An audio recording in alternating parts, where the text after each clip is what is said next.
Hi, everyone. Ashley Jones here from Dime by OESD. Excited to be here with you and talk about embroidery software. And so you guys know here at Software Success, we are always talking about your Dime embroidery software, what you can do with it so that you can get the most out of your program. So I love sharing with all of you the things that I do with my software. It's my number one used tool in my embroidery studio. I use it literally for every single thing that I do, even if I am just stitching a design just as it comes from the place that I purchase it, then I still like to watch it stitch out on the screen. So lots of people joining already. And so I'll just give like a couple of minutes to let everyone pop in. We'll say hi to some friends here. So we got lots of people that I recognize and even some people that I don't. So thanks everybody for being here. So Connie from Boise, Idaho, thanks for being here with us today. And Annie, Annie REW, Annie something. So thanks for being here, Annie from sunny, cool Florida. I'm with you, Annie. I'm in Florida too, and it is a little nicer than the norm. And so Angela, thanks for being here from New Jersey. Glad to see you. My friend Eileen Reichert. So I see what's happening here. So Facebook has different names than normal. So good to see you as well, Vicky. Glad to have you here. So Joyce, I see, is from Cape Coral, Florida. Thanks for being here, Joyce. Dawn from Creative Appliques. Thanks for being here, Dawn. Harriet Ann Palmer, thanks for being here. She's just north of me in Homestead, so glad to have you here. Crafty Sam 66. Hey Sam, good to see you. I know you're using your software a ton. Reen Wilcoxon of Embroidery Gardens, thanks for being here, Reen. Lots of familiar and new names here. So Soft Spirits, thanks for being here and joining us today. Tina, thanks for being here as well. And Soft Spirit said that she's from Vancouver, Washington. So I was just up there a couple weeks ago. So in the Pacific Northwest. And then Sandy from Washington State as well. So hi, everyone. And thanks for being here. Heidi, thanks for being here, Heidi. And so I always love seeing where everyone is from for sure. We've lived all over, but I certainly enjoy meeting and seeing people from all over the country. I love to know, and world actually. So, because I know Sam is from the UK, I think. And so I love to know that all of you guys are using your software to its fullest, no matter where you are, where you're coming from, what you're stitching. And so that's definitely my favorite thing to know, where you guys are from, how much you love your software. I always love hearing that too. And put in the comments. So something that we don't normally talk about is what you all have been doing with your software lately. So some of you guys, I see you post on our Facebook user group. So I see some of the things that you're doing, but maybe put in the comments, what's the last thing that you created in your software, whether you just edited a design that you already owned, or maybe you created a design from scratch, but put that in the chat. I'd love to see that. And if I don't get to read them all, we'll definitely read them throughout the rest of the day today. So put what you're stitching in what you created in your software. Also put which software you used, what features. So if it was your cut and stitch or patch and applique maker, or maybe a combination of several different ones. So I love reading all of that. So let's get started with talking about what topic we're going to do today. I think we've given a little bit of time for everybody to jump in. So today I chose this topic because I felt like it was fitting for the holidays. We're all getting ready to do our holiday table decorating, right, for all of those family gatherings this time of year. So I chose napkin rings, but if you don't want to make napkin rings, I think that some of the techniques we're talking about today will still benefit you in a lot of different ways, because the different types of napkin rings that we're going to be talking about, I'm going to be talking about a freestanding lace version. So then you'll get to see how we create something that's freestanding lace, adjusting the density and the grid. But if you don't have the lace program and you want to just make a napkin ring that is maybe an applique or an in the hoop project, then we'll see those those techniques as well. And throughout this, I'm always using different parts of our different software programs. So no matter if you have the exact pieces we're talking about, chances are that you could learn something from this presentation, whether it is just using some of the built-in tools, the text, aligning, things like that. So I always try to show a variety of different techniques for each of these software success so that you get the most out of your software. Okay, so with that, I'm actually going to go right over into the software and let me go to my camera first. So I'm going to switch to my camera here and let me show you some of the ones that I created. So then when we create these in the software, you'll kind of understand what they look like. So this actually all started with a freestanding lace one. And this is actually something that I created quite a while ago in one of our holiday presentation, but this is actually all thread, and I used metallic thread in the bobbin and in the top. So it looks like a metal look because it's metallic thread. And this is actually freestanding lace. I used our My Lace Maker software program to create this shape and then just add this little freestanding element here and here, this little ring, so that it would basically just go into itself. All stitched out, all thread, and I used Kingstar metallic so that it looked like metal. Okay, so that's actually how one of my favorite napkin rings started. I've made ones through the years, but this is probably one of my favorite. And in gold, it looks beautiful too, which is actually what I've got here. So this is Kingstar Metallic Gold, but I took this and I went a step further and I made a couple of little pieces to go on top of it. And I actually attached them with one of those magnetic clasp. So I put that through this part and I was able to, because this is just thread, I was able to just puncture it through. But then I glued with fabric glue, or you could use hot glue, onto the back of this freestanding lace element that I all put together. And then it just attaches. And I actually can switch these out if I want. So like I've made a few different kinds and I could switch these out with a different flower. But I really liked the depth that it gave me. So more than just being able to switch them out, that clasp, it added a little bit of height. And so I've got a little bit of depth to my design there. So, and I've got this one that I really like for the fall. And then I've got that's the snowflake one that is great for winter time. And then this one I have on a gold napkin ring there, and I can just, switch those out. So those are freestanding lace, and even these elements up here are freestanding lace, but you can make freestanding applique as well. And you can also just do something like this that doesn't fray and just stitch the design, do just a run stitch around the edge and make a little napkin ring out of this. So this example right here, this is just an applique shape. And I added a design here. So we're going to see how to make this. So this could be fabric, or in this case, I used OESD Luxe Sparkle Vinyl, which is this sparkly fabric. And it's got a woven backing. And so this product is non-fraying. So I could have done this without the satin stitch around the edge, but I wanted to show it both ways because I know, you might not have something like this, and maybe you want to use your quilting cotton, and that's what I did here. So that, let me angle it like this so you can kind of see. So this is my quilting cotton, and I have a satin edge around it. I have a buttonhole, and I actually put this same little design on this end that I could put through the buttonhole, or you could just sew on a button. But in this example here, I stitched it on this product here, which is Dime's water soluble, heavy duty water soluble. So I stitched it on this because I didn't want to see any of the little fuzzy edges. Okay. You could also use Badge Master from OESD, same type of product. And I used quilting cotton here, my satin edge, and then I actually put the same fabric on the back. Now, my quilting cotton, to make it a little bit stiffer, I'm going to tear this out of the stabilizer here now.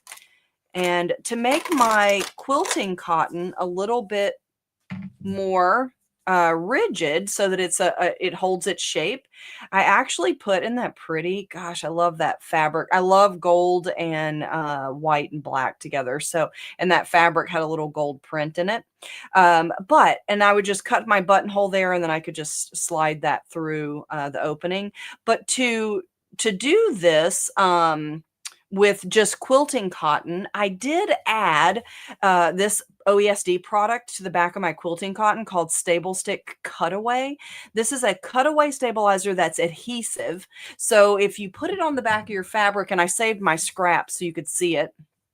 If you put it on the back of your fabric, you can see as I kind of hold this edge here that it's not like super flexible. It adds some rigidity to it so that it'll stand up, and you can see that I applied it to the back there. So it's sticky on one side, and I just stuck it to the fabric, and it just adds stiffness to my fabric. And it's a stabilizer, and it's cutaway, so it's just making my quilting cotton a lot stiffer so that for something like this, I can use it and it'll hold its shape nicely. Okay, so that was the Stable Stick Cutaway that I used with this piece here. Now, what you could do is if you didn't want to use quilting cotton, if you have some other choices in your stash, you could use Dime's Poly Patch Twill. It's stiff already, so that would work great to add a one for that. You could also use, like we said, this vinyl that is the Luxe Sparkle vinyl. And in this example here, I used a cork. So this is black cork, and then I just stitched right on top of it. And then this one, I added 2 little eyelets there and just did a little tie to close that. Okay, just like that, so that I could untie it and store it flat if I wanted. But you can see I put a piece on the back so that my back is completely covered. And then I've got my little ribbon here through those little eyelets that I can use to tie that up. Okay, so just different options, different ways to connect. You could have put a button in a buttonhole. You can use the ribbon. You can do like we did here on that the freestanding lace. So lots of different options. So I want to start with the freestanding lace one, and then I'm going to show you how to make an applique one, because if you don't have the My Lace Maker software, maybe the freestanding applique type, or this is also very similar to a patch as well. So let me head over to my software. We'll get started with that first one. And here's what that first one looks like from the My Lace Maker software. And I'm going to start a new page, and we're going to see exactly how we can create that. Now, remember that I am using features from a lot of different programs from Dime. And I have made a list of those particular programs that I'm using. But over here in my purchases tab, just as a reminder to those of you, any of you that are new to our software, the purchases tab, if it's got a check mark, that means you've activated it and you own it. And we don't have to switch between the programs. I can just leave, like my embroidery tool shed, this main one, I can leave this as the default, and then I can use the features from all of these other programs that I own by accessing these icons over to the far right, or either, it puts the features on the toolbar as well. Okay, so let's start with My Lace Maker. And that's actually a really great example because that lace grid is part of the My Lace Maker software. So I'm going to start by drawing a rectangle. So I'm using my artwork tool, and I'm going to click the rectangle option and then click and drag on my workspace. So you hold down your mouse, click and drag to get the rectangle. Now, my particular napkin ring, I made 5 inches long and 1 inch high. Okay. Now you could measure yours. If you've got a thick napkin, you might want it a little bit longer, but I wanted it snug, and I measured the actual napkins that I was using. And so that was enough for me. So it's a good starting point, for you, but certainly you could measure maybe one you already have, or how tight you want it around. Use your measuring tape to figure that out for your size. Now for the freestanding lace one, it is the easiest thing you will ever do. And I'm going to use My Lace Maker feature. So I'm going down here to My Lace Maker, and I'm going to click and choose the lace grid with the border. And I click it, And now that is done. And so this is actually a freestanding lace rectangle that when I stitch it on water soluble stabilizer and rinse it away, it's going to still not fall apart. It's going to hold together all of the stitches. But with this rectangle, I wanted something on either end to make that connect so that I didn't have to add a buttonhole or any ribbon or anything. So what I did was I used in the My Lace Maker software the built-in design. So I'm going back over here to the right, choosing the lace designs. And I actually just scrolled through here looking for a design that I thought would work as that little connector piece that would go through a loop and hold that all together. And so really like this would be a good one. So this isn't the exact one I used, but that little leaf would be a good one. I chose something, you know, that had a fatter part of the body so that once I squished it and put it through my loop, then when it flattened back out, it was going to hold tighter. And so I'm just looking for something that would work. Oh, the heart would be cute too. That would be another cute one to put on the end. And I'm just scrolling and looking for uh, and I don't even see the one that I used. So either I missed it or passed it or it's in another category. So we'll go up here. I think I'll just use that heart. I think that'll be adorable. Okay, so I'm gonna choose my heart and it adds it to the workspace. And then I'm gonna rotate that around using my handles on my design there. And so rotate that around. And again, so I could, you know, squish that together, stick it through the opening, and then it'll hold because it has that wider part. So now let's make a loop. Okay, so I'm going to use my artwork tools again. We're going to reorder this and everything, so don't worry about that. So this time I'm going to use my ellipse tool, and I'm actually going to draw the ellipse right over my heart so that I know how big I want it. And I just chose the size based on my design because I know it'll fit through there easily, but once I squeeze it through that area, the bigger area is just going to make it fit. So I'd say make it, you know, a little bit smaller than that. And then I'm going to turn this into a steel stitch, which is the satin stitch around the edge that's all the same width. So if I right mouse click, I can choose convert to steel. If you have Perfect Embroidery Pro, you could use this effects panel here and your steel stitch is this second option. If you have a different program, your steel stitch may be one of the icons on the top. Okay, so you're looking for convert to steel stitch and I can put that right there over the end and I'm going to select everything and then use my alignment tools here to make sure that everything is aligned correctly.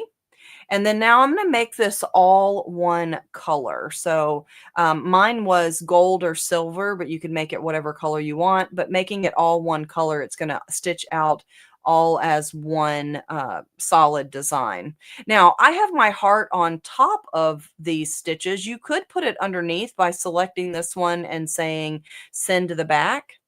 But with the heart, I actually kind of liked it on top. Either way, it's going to hold together because it's stitching to my project, but so that you could make out the heart shape. Okay.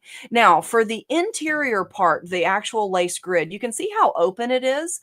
I actually increased the density of this so that it looked like a solid design and you couldn't see through it. Okay. So this lace grid right here, if I select on it over in my properties area, it brings up, you can see there, it says grid. This is the double grid. And I can set the stitch length and the density. So if I increase this number, it's actually going to put my stitches further apart. But if I make it a smaller number, it'll put the stitches closer together. So you can see that spaced out a little bit more. And if we drop this density down to 1 millimeter, it looks like a solid fill on this design. And actually that may be a little much. So let's do 1.5 and see what that looks like. So, and I think that looks better.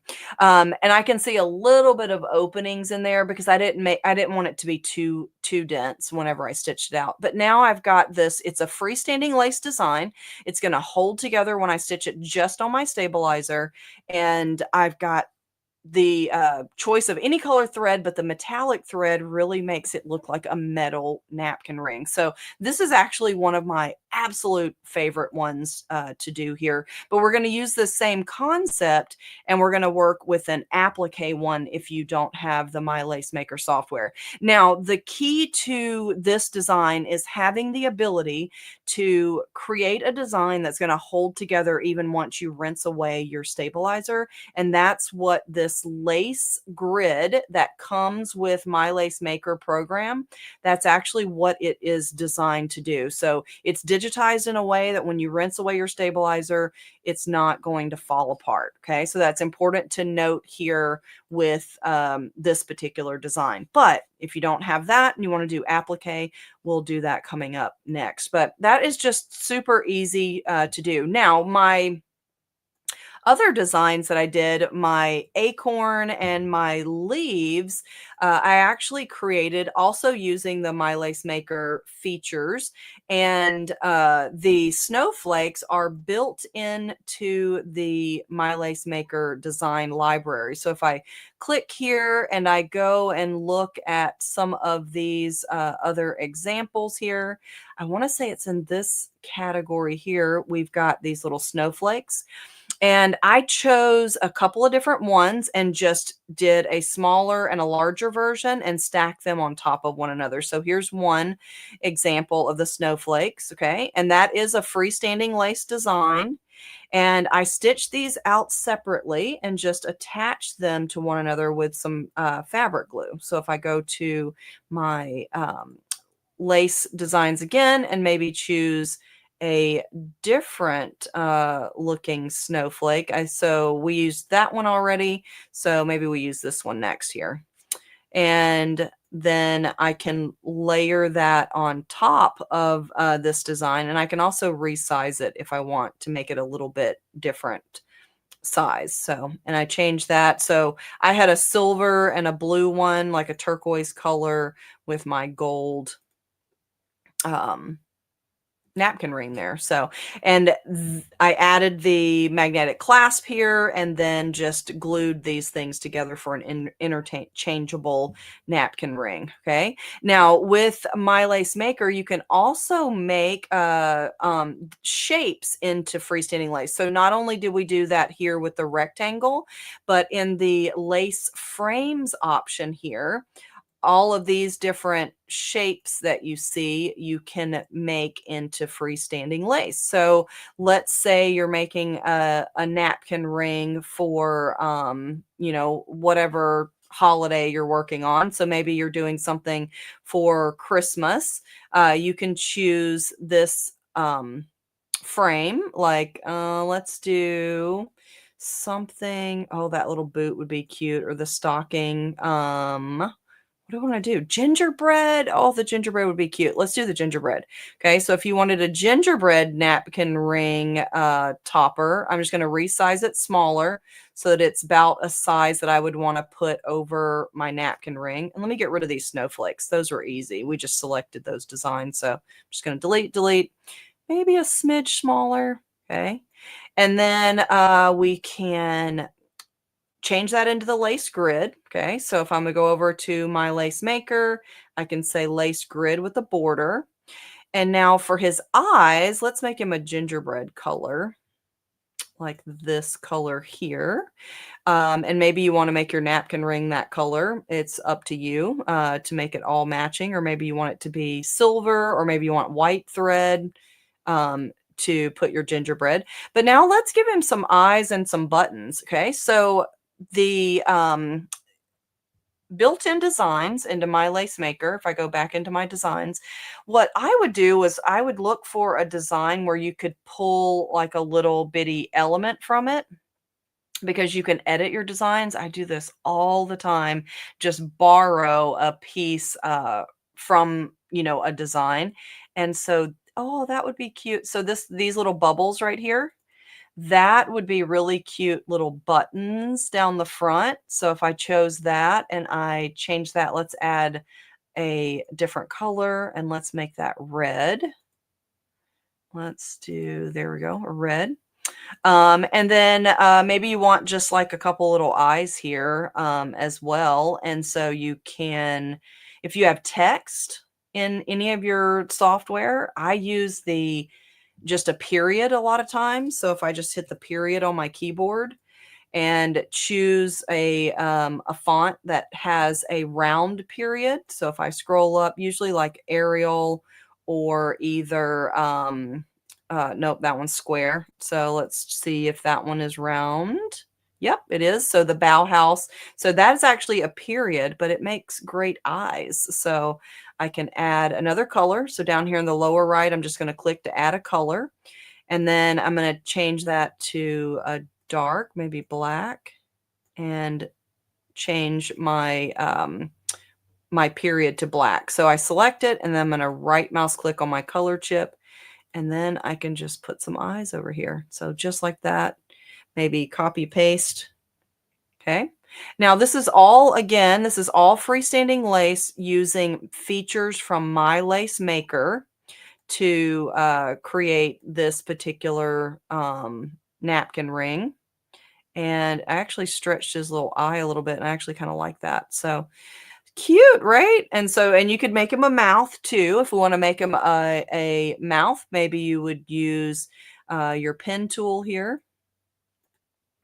And I'm just going to draw, but I'll draw over here so you can see it. So I'm just going to click and hold down my, or click my A on my keyboard. That'll make a perfect arc. And so now I've got a mouth, and that mouth is white, so it is hard to see. So let's add another color. So I'm going to click add, and then we're going to change that to maybe pink, like that. Click OK. And then now let's make that a still stitch as well. So if I click my still stitch, or remember, we can right mouse click, convert to still stitch, if the still stitch is part of your software. And then I can just put that in place.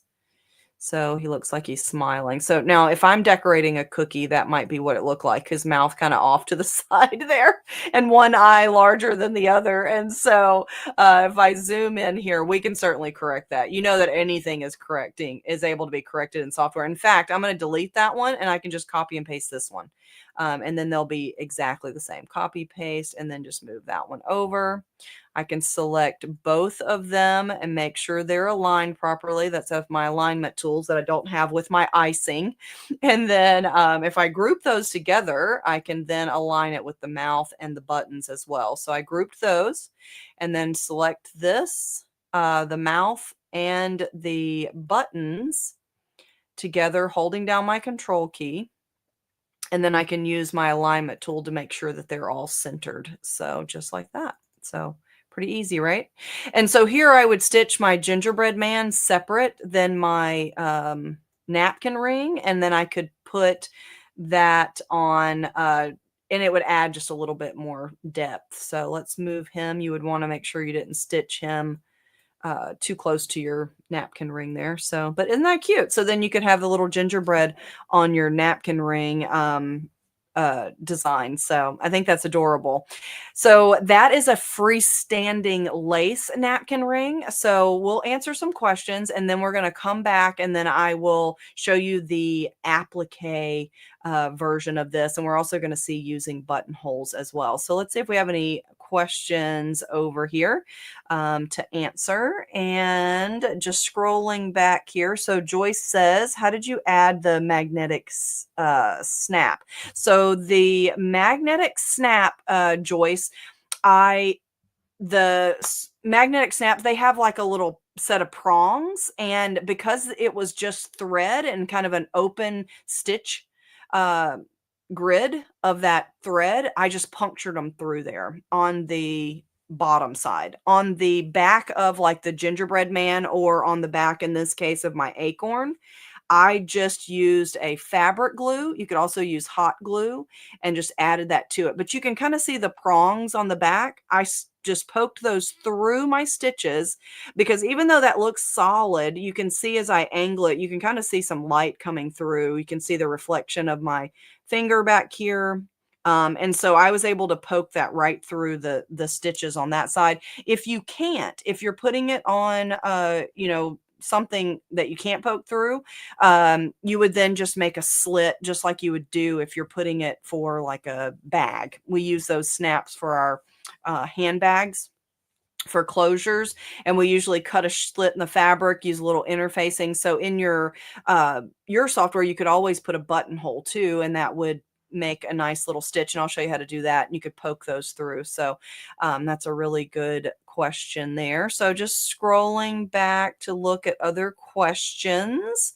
Um, so the Looking for those question marks. It's a lot easier to pick them out. When you start them with the question marks, it's a lot easier to pick those out. So Harriet Ann Palmer says, how do you wind the metallic thread on the bobbin? Do you use your regular speed or slowest? On my machine, Harriet Ann, I just use my regular speed. And sometimes, depending on if I'm in a hurry or not, that's full speed or not. But I put my Kingstar metallic thread through the exact same path as if I were winding a regular bobbin. So with all the same tensions and everything, wind it, and I don't have to slow the speed down at all. And I would say that depends on your machine, because I do have another machine that seems like if I run high speed bobbin, it always tends to get looped around the bobbin, or the bottom of the part that's winding it. So really, it's just machine dependent, not necessarily whether or not you're using metallic thread. So if you wind high speed, then that will work just fine as well. So just backing up here. So I see lots of comments. I can't wait to go back and read the comments on what you guys are working on your software, because I see lots of people made those comments. So thank you for sharing. I always love to read those. So it's good inspiration for everyone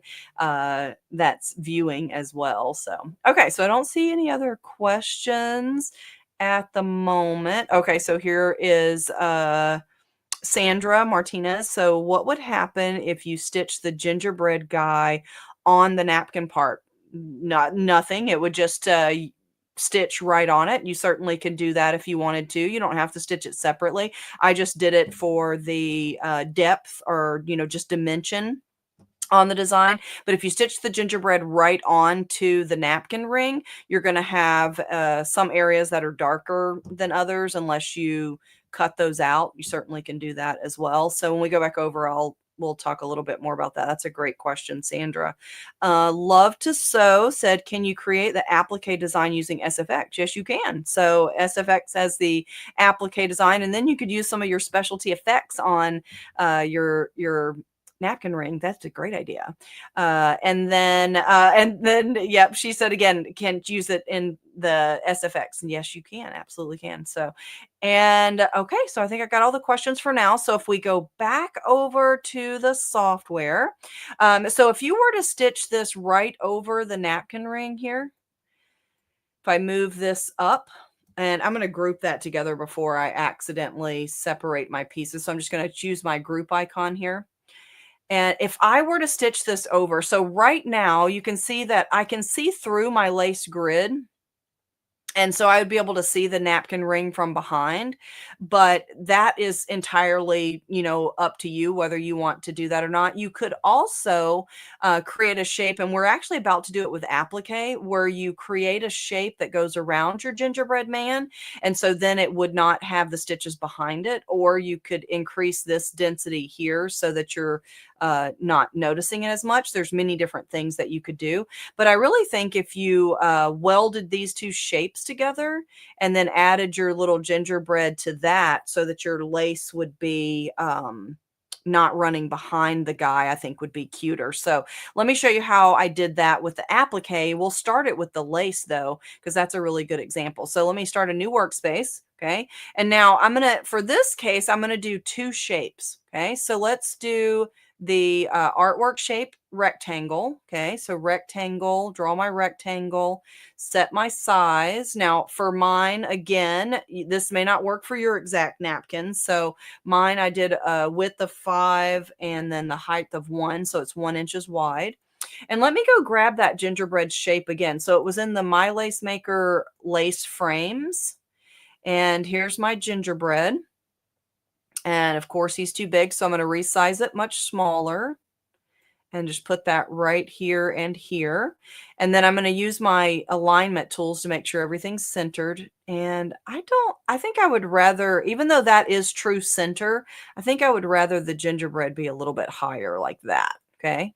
Now, for this, if you wanted this to be lace, if we use, let's see what happens if we use our combine tool here and move him out of the way. Okay. What I really want is weld, but I was seeing what it would do with combine in order for those of you that don't have the weld feature, but that did not work as I wanted it to. So if I choose both of these and I right mouse click and add shaping and weld adds that shape to my design. Now here, it doesn't look like a lot. Let me do an undo. And I'm going to copy and paste this shape here. So copy and paste. And the reason I did that is because I want to use that shape again. Okay, so let's weld these two together. Right mouse click, shaping, weld. If you have a cut and stitch, your weld might be up here on your toolbar. Okay, and now if I turn this one here, so let's make this one. Let's make this the lace grid. Okay, so I'm going to go over here, my lace maker, lace grid. Okay, and there is my design. I'm going to turn it the color of gingerbread and the outline as well. Here we go. And now this guy here, I might want to put like this stitching. I'm trying to think of this. I'd almost want him to be like a smidge smaller where he kind of fits in there because otherwise you're not going to get the shape here. So, okay. So somebody asked a question that's making me think now. Let's undo this again because I almost feel like maybe the combine is what I wanted. So let's try that. So if I combine these and then use my lace grid, because I want this part of the gingerbread to remain so that you can actually see the shape of his body. And so now if I use my lace grid, let's see what happens there. Oh, not what I wanted. Not what I wanted. So, so I still feel like, having his body over the top. So if I undo here, and still do the weld. So let's do right mouse click and shaping. Oh, and one more undo here and here. And then let's do here and here. And then let's do the shaping again. So weld. And then maybe I could just either use this design or I could borrow the pieces from here to here and actually draw it to make his little body shape. So, or you could have a smaller version of it, kind of like this that sits over it. And so I might like to draw those pieces in. Okay, so here, let's do our convert to lace grid. So, whoops, over here. So let me choose the shape. My lace maker, lace grid. Okay. And now I'm just going to draw the shape of his body there. So I'm going to make this white. So that now this was totally unplanned. So you guys are really getting to see the design process. And then this guy here, I'm just going to use it as an example. And then I know where to trace. Okay. So I can use my artwork pen tool. And I can either trace here or I could use this shape and do split. Or if you've got the in the Hoop software, you could do the eraser. Okay, so, but I'll do the pen tool because most of you will have the pen tool where I can just click from here, here, and I'm just making these curved parts here. And of course, it doesn't have to be perfect. Nobody's going to know. And then I'm just doing my curve just like that. Okay, and then now those two pieces here, I would just turn to my steel stitch. Okay, so it's these two pieces right here. And then I'm going to use my steel stitch. So either in my effects panel or in your, it might be an icon on your toolbar. And so that I think is how I would do that rather than, and then you could decorate it and then it still looks like your gingerbread body. So here you go. And then if this isn't lined up exactly, you can certainly work with it to shape that exactly how you need. So if you use your tool, your shaping tool here, you can move that starting point so that it has a little bit more overlap, just like that, to have that good connection right there. So just like that. So now I'm using my shape tool. I'm moving my start point out of the way so that I can just extend that a little bit further, and then right mouse click update path, and then I'm going to move my start point back to it. So just like that. So, and then if you put his eyes and everything, so then now this to me would stitch all as one. You can put your clasp on the end, whatever you want. So, and this would also work for what we're about to see with applique. So for those of you that don't have My Lace Maker, all of that we just went through, instead of having this lace grid here, it would be applique, and it would be one solid piece if we do it that way. Or you could add a design on top of it. And let me show you what I mean. So let's do another page, and let's do an applique version, and then we'll answer some questions here.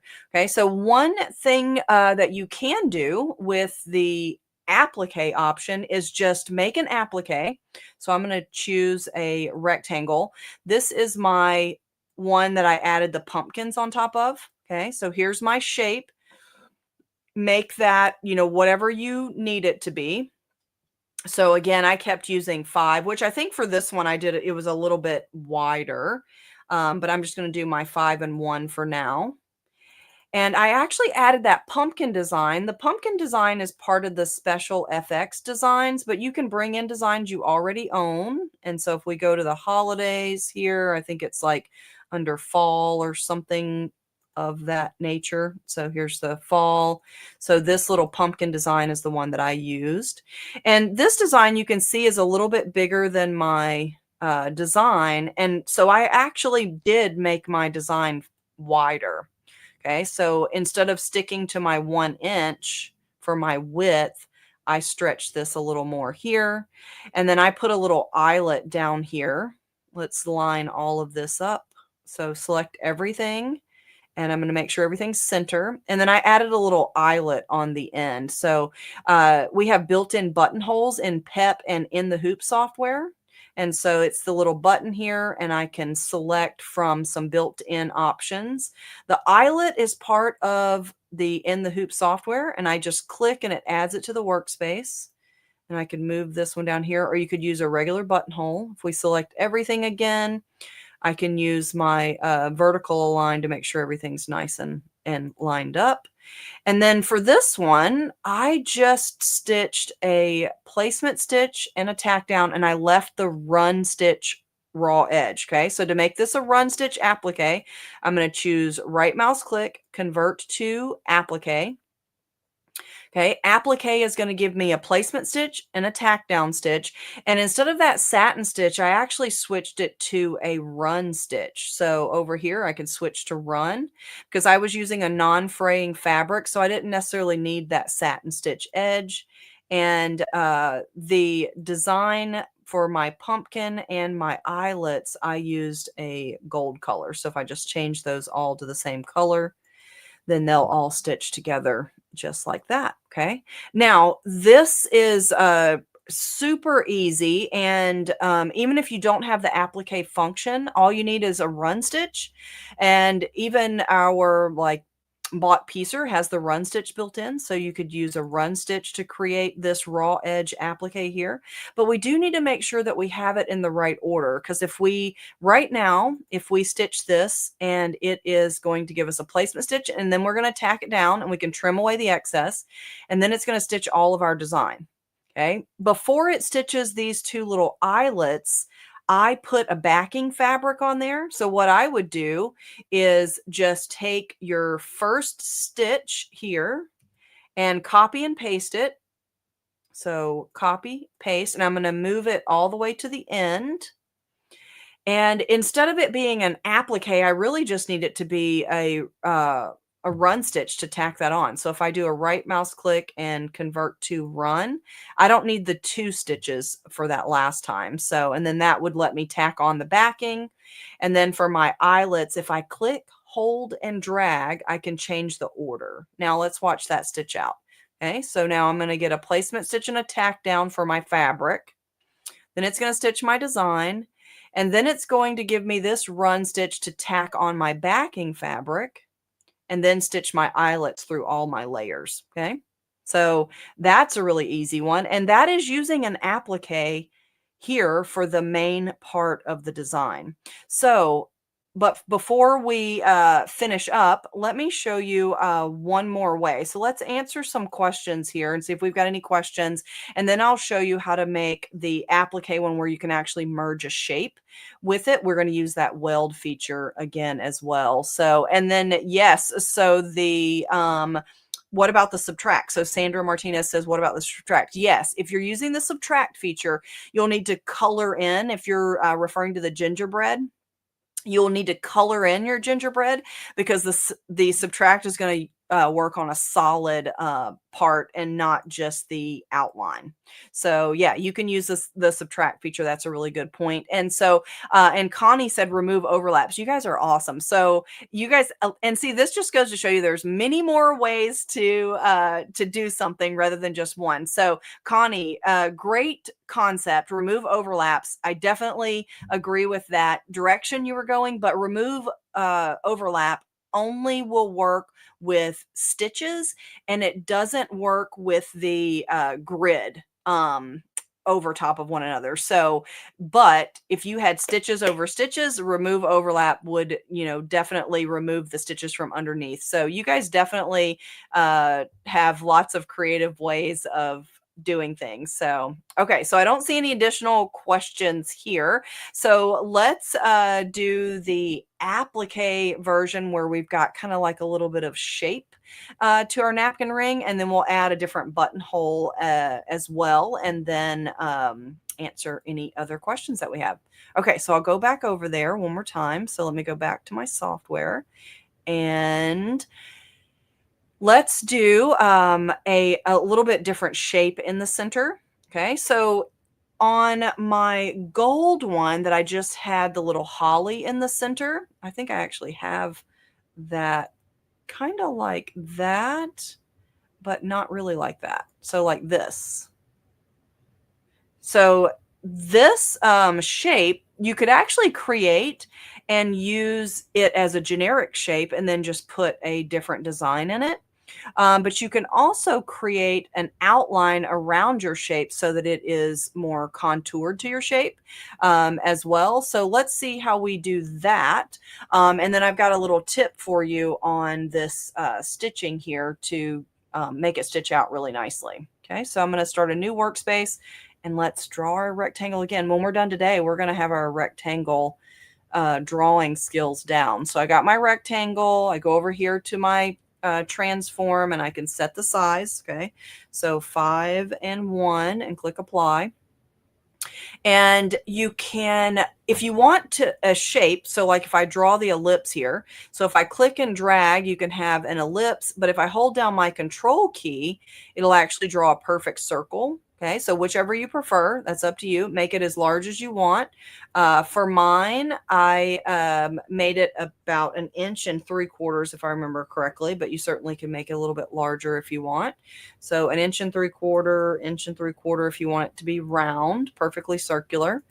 Now I'm going to select both of them and make sure that everything's nice and center.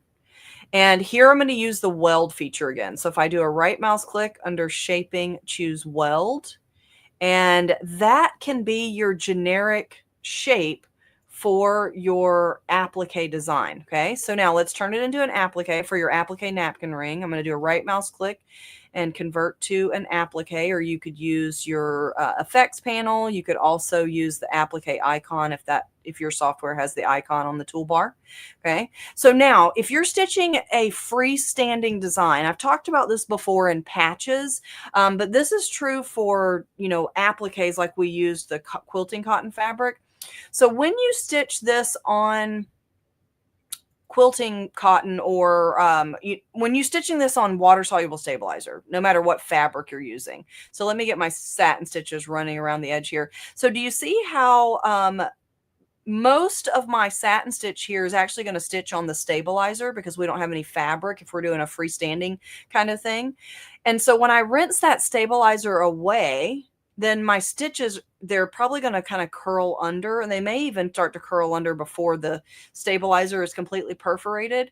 So to make sure you have a nice smooth edge on this, over here in your properties, I would change your inset to about 80%. And that's going to make the majority of your stitches stitch on the fabric and not on the stabilizer. So let's watch this stitch out again.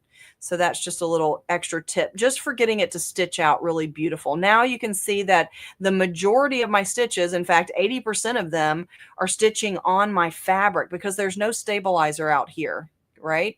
And so the majority of my stitches I want to land on the fabric because when we rinse away our stabilizer, we want it to hold together nicely. Okay, so that's just a little extra tip there. Changing the inset of your applique so that the majority of the stitches stitch on your fabric. Okay, so if I change the color here to something different, I just did a right mouse click on my color chip. Now, this could be your base napkin that you just added a design to here if you wanted. We can add a buttonhole. So if I go to my button option, this is a Perfect Embroidery Pro and an In the Hoop software feature. I can actually do some decorative stitches if I want decorative buttonholes, but I can also just use a regular buttonhole and add that. And then these can be resized. So maybe you just need that to be about 3/4 of an inch. Let's see what that looks like. I think that looks pretty good. You could also make it smaller if you want to put an actual button. Make sure you're putting the right size for your button. Okay, so whoops, double click my zoom tool there.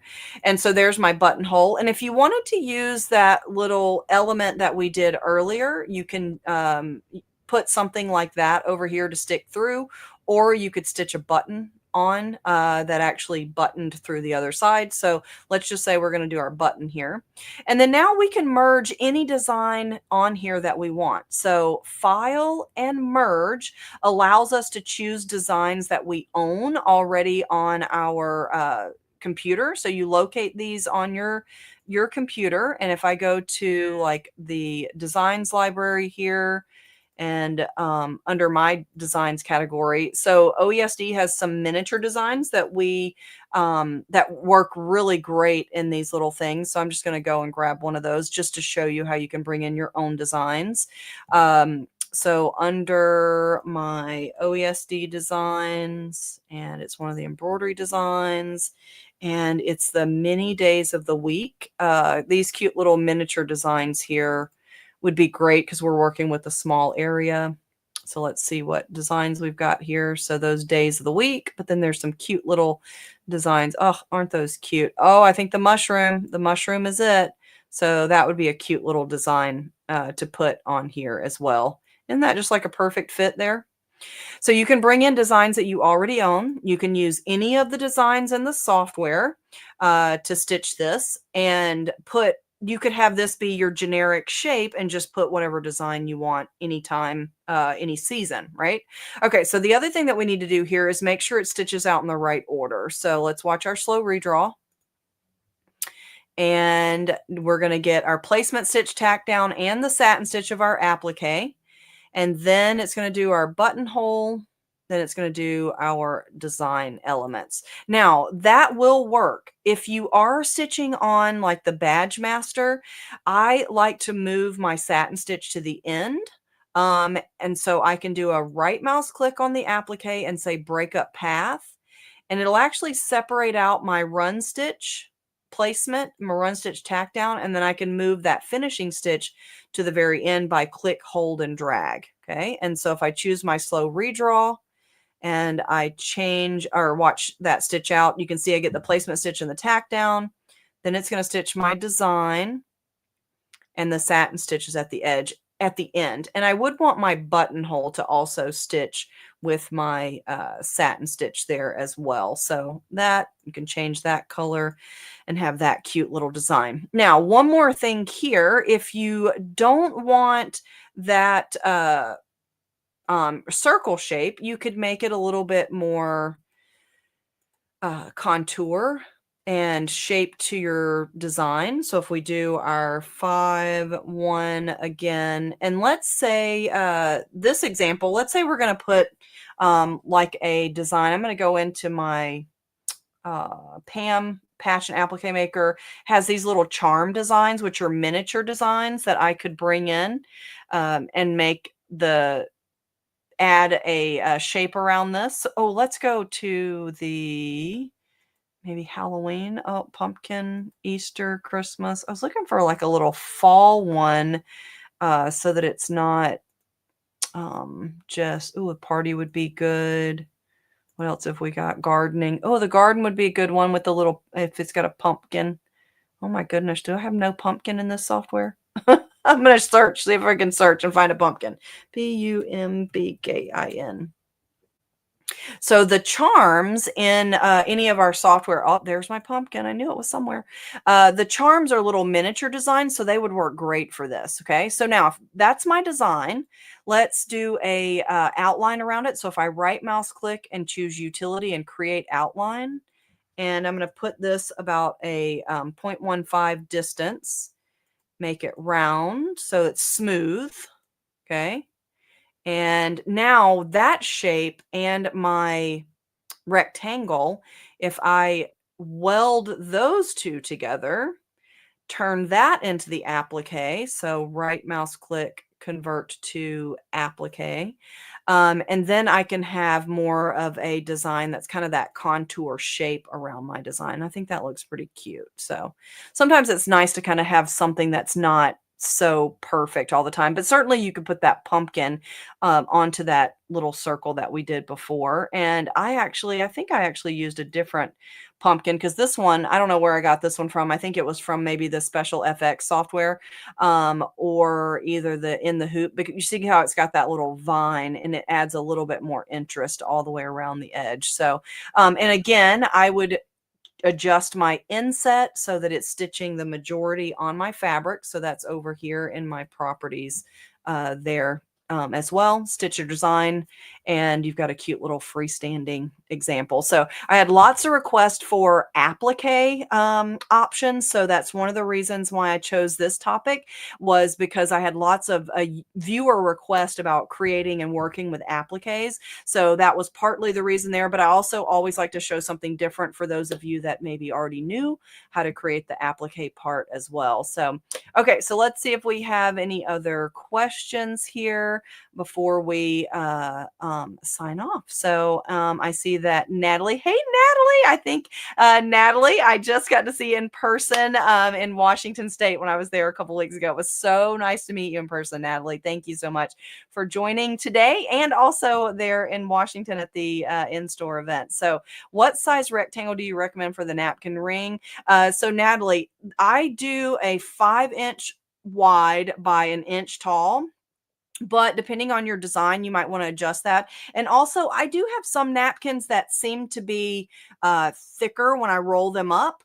And so maybe just use your regular tape measure and measure around your napkin ring to see what size you want it to be. But I use a 5x1, and that seems to be a good width and length for me for the napkins that I use. So that I think answers all the questions. So okay, so now before we sign off, let me show you. I used a ton of features today in this program, believe it or not. And so let me add that back here so that you can see this. So take a screenshot of this, or either, you can come back here and pause and read it. But these are a lot of the features that I use. So the grid fill for the lace is only part of My Lace Maker.